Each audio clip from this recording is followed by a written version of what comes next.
সুপারি থেকে চারা উৎপন্ন করতে গেলে পাকা দেখে সুপারি বাছাই করে নেওয়া, সুপারির যে মুখের খোসা বা পুষ্পপুট আছে সেটিকে অপসারণ করে দেওয়া এবং এরপরই পরিষ্কার পানিতে ধৌত করা যেন এর ভিতরে কোনো ফাঙ্গাস বা ছত্রাক না থাকে। এরপরেও 30 মিনিট ছত্রাকনাশকের পানিতে শোধন করে নেওয়া। এই শোধন করলে শতভাগ সুপারি থেকে চারা গজানো সম্ভব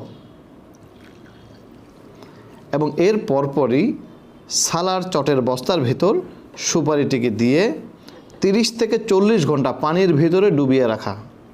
বলে রাখা ভালো, এখানে আমরা আমাদের দেখানোর সুবিধার্থে আমরা একটি দেখিয়েছি। আপনারা চাইলে বালতিতে, ক্যারেটে আপনারা এই কাজটি করতে পারেন। এটি ডুবালে খুব অল্প সময়ের মধ্যেই এই সুপারি থেকে চারা গজানো সম্ভব।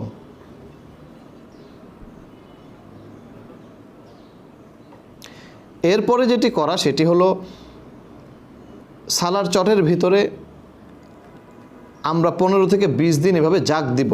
মনে রাখতে হবে এই সালার বস্তাটি যেন শুকিয়ে না যায়, এই জন্য মাঝে মাঝে পানি স্প্রে করা।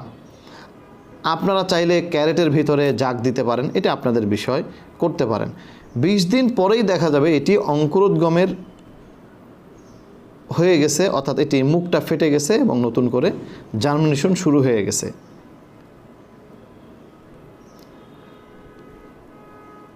এটিকে কাঙ্ক্ষিত পাত্রে অবশ্যই আপনি স্থাপন করতে পারবেন, তবে মনে রাখতে হবে লম্বাভাবে নয়, এরভাবে আড়াআড়িভাবে আপনার সুপারিটিকে রোপণ করুন। আমরা যে পটিং মিক্সচার দিচ্ছি এখানে মাটি 50 ভাগ এবং ভার্মি কম্পোস্ট 50 ভাগ মিশ্রণ করা। মনে রাখতে হবে এই পাত্রের পানিটি যেন শুকিয়ে না যায়, সেভাবে হালকা করে পানি দেওয়া।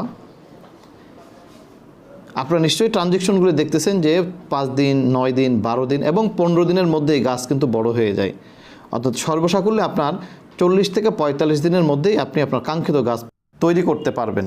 তো দর্শক, ভিডিওটি দেখার জন্য সবাইকে অসংখ্য ধন্যবাদ।